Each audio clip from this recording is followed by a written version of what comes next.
아멘. 감사합니다. 우리 옆 사람을 향해 정말로 마음을 담아 이렇게 축복할까요?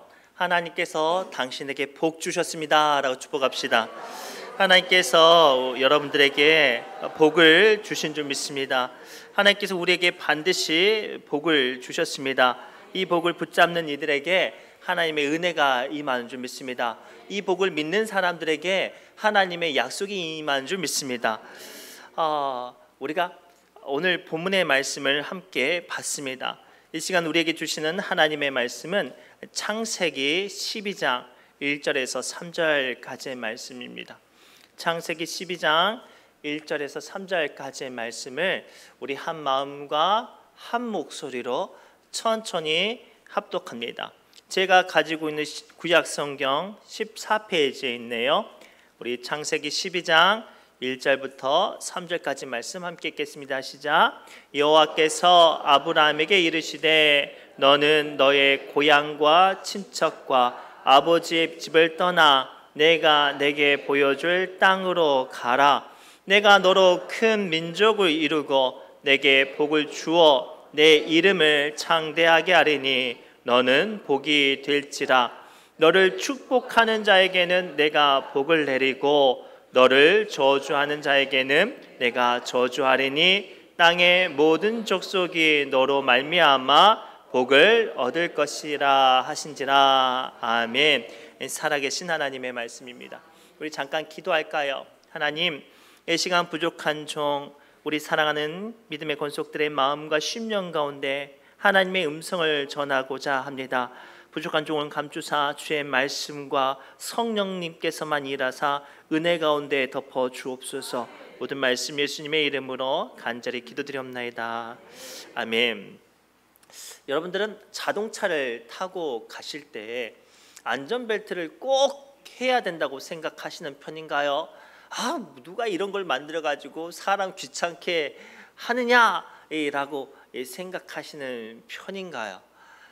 상당수의 많은 사람들이 안전벨트에 대해서 많은 어떤 저마다의 가치를 가지고 있지만 분명한 건 먼 길을 가거나 위태한 길을 갈수록 안전벨트를 해야 그 사람이 안전하고 보호받고 그 여정이 든든해지는 것을 우리는 알고 있죠.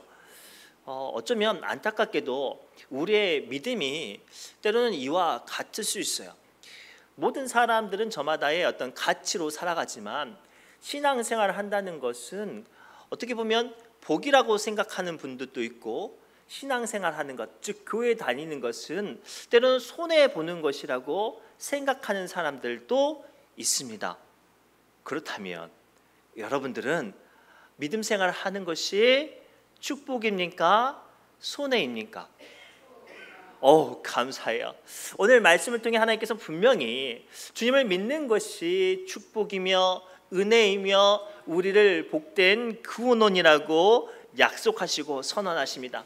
그런데 우리가 이렇게 입술로는 고백하지만 진짜로 더 큰 문제는 생각지도 않았던 문제와 바쁨과 약함을 만날 때 그때는 정말로 심각하게 고민한다는 거예요. 심지어는 신앙생활 하다가 시험 들고 또 못된 사람이 나의 마음과 심령을 막 들깨 볶듯이 달달달 볶으면 그때부터 믿음 생활은요 내게 소중한 것들이 되어지지 않고 도리어 조주같이 나를 힘들고 아프게 하는 비수처럼 여겨질 때도 있어요. 그러나 오늘 주님은 그리할지라도 우리가 하나님을 따르고 믿음 생활하는 것이 복이라 말씀하십니다. 그렇다면 이 말씀에 근거하여 왜 우리가 믿음 생활을 하면서 만나는 수많은 아픔과 어려움 가운데서 우리가 어떻게 해야 흔들리지 않고 복된 사람으로서 은혜를 지키고 축복 가운데 설 수 있는지 그 영적인 비밀을 오늘 말씀을 통해 함께 발견하시기 바랍니다. 첫째가 이거예요.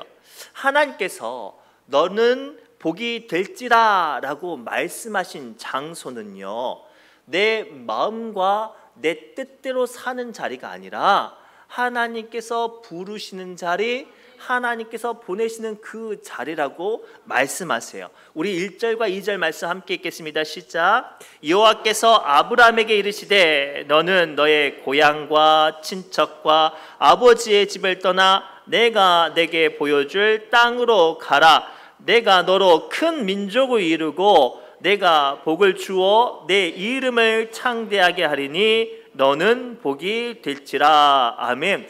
오늘 말씀을 우리가 그동안 깊이 못 봤었는데 지금 깊이 살펴보니까요, 하나님께서 우리를 무턱대고 복이라고 말씀하시지는 않아요. 반드시 너의 고향, 친척, 아버지의 집을 떠나라는 거예요. 네가 그동안 의지했던 것, 네의 삶의 기본과 어떤 배경이 되는 것, 네가 자랑할 만한 것, 너의 힘이 될 수 있을 것들을 내려놓고 하나님으로만 살 수 있는 곳, 하나님만 바라봐야 갈 수 있는 그곳으로 가야 네가 복이 된다고 오늘 우리에게 말씀하고 계세요. 오늘 우리는 이 메시지가 우리 믿음의 사람들에게 고백이 되어야 되고 화두가 되어야 되고 깨우침이 되어야 해요. 그동안 우리는 복에 대한 화두에 집중한 나머지 그 복이 이끄는 자리에 관심이 없었어요. 그저 내 생각대로 다른 사람이 알아주도록 내 집안의 영광이 되도록 내가 잘되고 번성하고 축복받고 부자가 되는 게 복이라고 생각을 했어요. 그런데 오늘 말씀을 가만히 보니까요, 하나님께서 우리를 복되게 하시는 첫 번째 단계는 그 자리가 아니라 하나님께서 이끄시는 자리, 하나님께서 서게 하시는 자리가 복이라고 말씀하셨어요.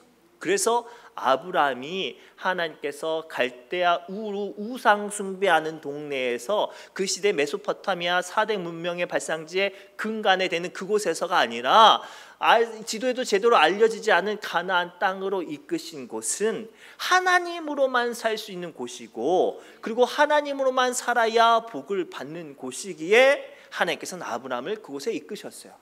사람 의지하지 않고 사람 따라 살지 않고 하나님 방법으로 살아야 복을 받는 것임을 알게 하시기 위해서요.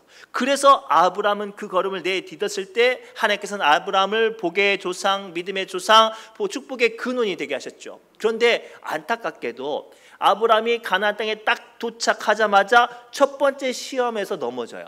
그 땅에 웬걸 가뭄이 그 땅을 덮었습니다. 가나안 땅에 사는 모든 사람이 가뭄에 시달려 가지고요, 그 시대의 지도에 알려진 모든 나라 중에 가장 부자 나라, 가장 인기가 있는 나라, 가장 풍족한 나라 애굽으로 다 도피를 해요. 그러면 아브라함은 어떻게 해야 할까요? 아니, 어떻게 해야 옳습니까?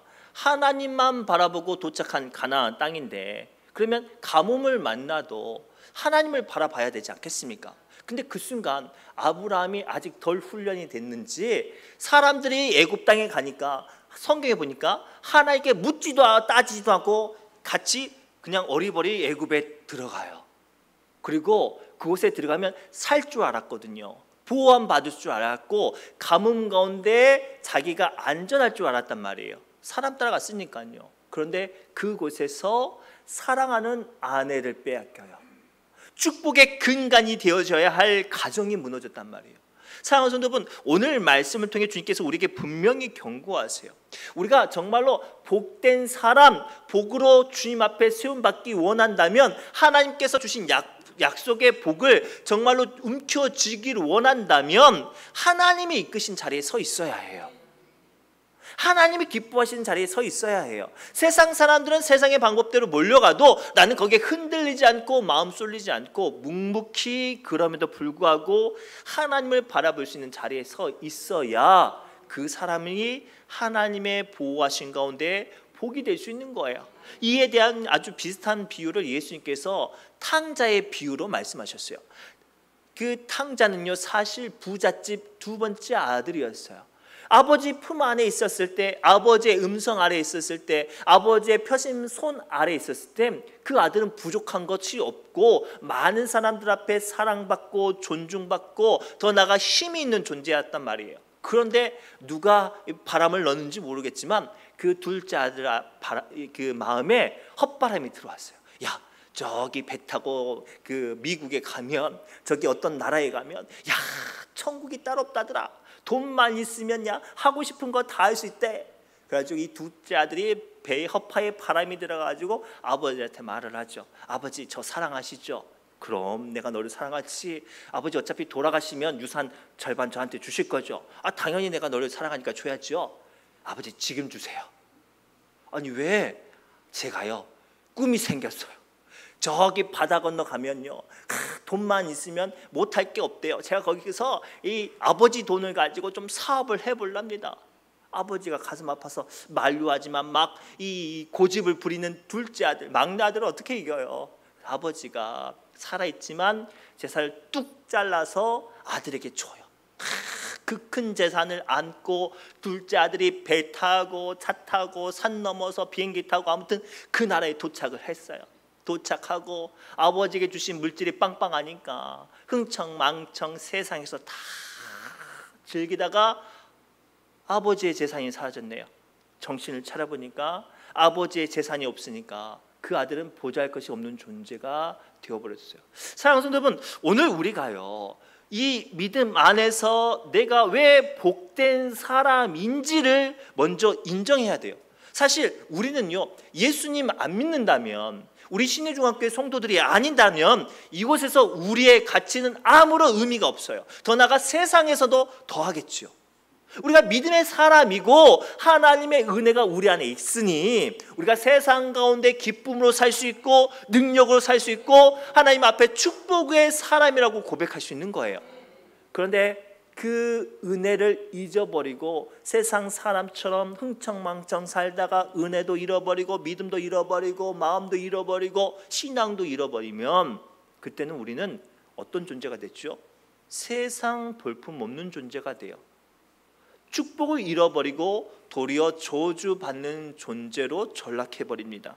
고로 오늘 말씀을 통해 하나님은 우리에게 분명히 선포하세요. 사랑하는 내 아들아, 사랑하는 내 딸아, 내가 너를 복의 근원이 되게 할 텐데 부디 내가 있는 자리, 내가 이끄는 자리에 서라. 그리할 때 네가 세상과 열방 앞에 복이 될지라 말씀하시는 것이 오늘 본문의 말씀입니다. 고로 믿음으로 승리하시기 바랍니다. 세상 사람들이 아무리 우리의 마음과 어떤 심령을 흔들어도, 또 헛된 사람들이 우리의 허파에 바람을 불어넣어도 믿음 안에서 하나님의 은혜 안에서 떠나지 않는 저와 여러분들 되시기를 주님의 이름으로 축복합니다. 두 번째 중요한 거예요. 하나님께서 너는 복이 될지라, 이 말씀은 복은 네가 만드는 게 아니라 하나님이 복되게 하시는 것임을 오늘 말씀을 통해 우리에게 다시 한번 가르쳐 주고 계세요. 우리 2절 말씀 함께 읽겠습니다. 시작. 내가 너로 큰 민족을 이루고, 누가요? 하나님이 아브라함에게. 또 읽겠습니다. 내게 복을 주어 네 이름을 창대하게 하리니, 누가요? 아브라함이요? 하나님이요. 그리고 그리하여질 때 뭐라고 말씀하십니까? 너는 복이 될지라. 아멘. 우리 신앙생활하는 상당수의 많은 사람들이 오해하고 함정에 빠지는 데가 여기 있어요. 우리가 믿으면 뭐든지 내 뜻대로 될 거라고 생각을 해요. 내 원대로, 내 기도대로, 내가 기뻐하는 대로 하나님께서 축복하실 줄 알고 그때부터 그 사람들은 어떻게 살아요? 자기 힘대로 살아요. 믿는다고 말을 하지만 자기 힘대로 산단 말이에요. 그러면 그 힘대로 살아가는 것 위에 복이 임할 수 있겠습니까? 복이 임하지 않습니다. 오늘 말씀을 통해 주님은요, 우리를 복된 존재로 만드는 건 나의 지식과 경험과 계획과 노력이 아니라 하나님의 은혜라고 분명히 말씀하세요. 앞서 말씀드렸듯이 아브라함이 가나안 땅에 도착하자마자 한 번 실수를 했어요. 그리고 그 다음부터 정신 바짝 차리고 하나님만 바라보고 열심히 사는데 나이가요 90살이 넘어가요. 아니 아들 주신다고 하셨는데, 후손이 하늘의 별과 바다의 모래처럼 만들어 주신다고 했는데 나이가 90이 넘어가니까 그때 나도 어때요? 포도옷이 될까 말까 하는 그런 상황인 거예요. 그래서 걱정이 너무 많은 사라가 그 당시에 아이를 못 낳으면 흠이 여자에게 있으니까 사라가 자기에게 흠이 있는 줄 알고 사람의 방법을 도입을 해요. 사람의 계획을 도입합니다. 자기의 의지와 열정과 노력을 도입하죠. 그게 뭐예요?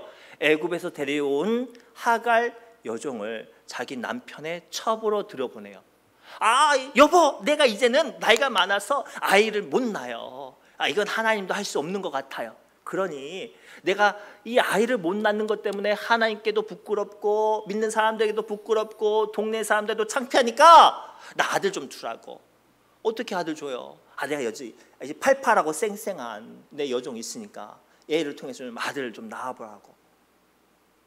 아브라함이 싫어했지만 너무나도 사라가 닥달하니까 그렇게 하갈을 통해서 아들을 낳았네요. 축복이에요, 저주예요? 축복 같아요? 문제는 거기서부터 시작돼요. 그토록 기다리고 바라던 아들 이스마엘을 낳았어요. 자기의 계획이 이루어진 것 같았어요. 그토록 염원했던 축복이 시작되는 것만 같았죠. 그런데 그때부터 하갈과 아브라함과 사라의 관계 가운데 원망과 다툼과 질투와 싸움이 시작됐어요. 축복의 아들이면 축복으로 행복해야 되는데 그 집안이 미움과 갈등과 원망으로 시끌시끌한 거예요. 왜요? 하나님의 뜻하심이 아니라 사람의 계획으로 있어서 결국 어떻게 되었습니까? 아브라함이 눈물을 머금고 하갈과 이스마엘을 내보내야만 했어요. 그리고 이스마엘 후손이 아직도 이스라엘의 후손과 목숨을 걸고 싸우는 관계가 여전히 그 중동의 치열한 피비린내로 전쟁으로 머물고 있어요. 그 시작이 어디예요? 복을 자기의 생각과 자기의 방법과 자기의 열정으로 만들려고 했기 때문에 그래요. 그렇게 만든 복은요, 결코 복이 될 수 없어요. 사랑하는 성도 여러분, 우리가 진정으로 하나님의 사람으로서 하나님의 복이 되기를 원한다면 그 마음과 소망을 하나님께 두고 하나님의 주신 은혜로 말미암아 복을 받아야 그 인생이 복된다고 성경은 기록하고 있어요. 그래서 시편 146편 5절에 다음과 같이 우리에게 말씀하십니다. 함께 읽겠습니다. 야곱의 하나님을 자기의 도움으로 삼으며 여호와 자기 하나님에게 자기의 소망을 두는 자는 복이 있도다. 이게 복받는 비밀이에요. 그동안 우리가 복을 못 받았던 이유가 여기 있었어요. 우리는 그동안 내 열정으로, 내 생각으로, 내 계획으로 돼야 복이라고 생각을 했었거든요. 그래서 복을 못 받았던 것 같아요. 이 시간 다시 한번 우리의 믿음과 마음을 올바로 정리해야 돼요. 우리를 복되게 하게 하시는 것은 나의 열정과 나의 계획이 아니죠. 뭐라고 말씀하시죠? 하나님이죠. 고로 오늘 인생의 2025년도의 어떤 절반을 살아가며 저마다 어떤 계획하심과 버거움이 있다면, 또 다시 하나님의 복을 위해 기도하기 원한다면 오늘 주신 말씀을 붙잡고 마음을 새롭게 하시기 바랍니다. 하나님께 소망을 두어야 복이 우리의 삶 가운데 임하신다고 약속하고 계세요. 마지막 아주 중요한 메시지예요. 너는 복이 될지라 말씀하신 이유는 내가 복돼서 복을 받는 게 아니라 하나님과 함께 하심으로 복을 받기 때문에 복되다라고 말씀하세요. 우리 3절 말씀 가만히 볼게요. 시작. 너를 축복하는 자에게는 내가 복을 내리고 너를 저주하는 자에게는 내가 저주하리니 땅의 모든 족속이 너로 말미암아 복을 얻을 것이라 하신지라. 아멘. 이 말씀을 가만히 보면 좀 어려워요. 나는 그대로인데 나를 축복하는 사람들이 복을 받는데요. 나는 한 게 없어요. 또 나는 그대로인데 나는 나를 저주하는 사람들이 저주를 받는데요. 나는 한 게 없는데 도대체 내게 어떤 능력이 있어서 그러한 복과 저주가 흘러갈까요? 중요한 거예요. 그 순간 내가 혼자 서 있는 게 아니라 주님과 함께하기 때문이에요. 아브라함이 가나안 땅에 갔어요. 아브라함 혼자 갔어요? 아니죠. 하나님께서 함께 하셨어요.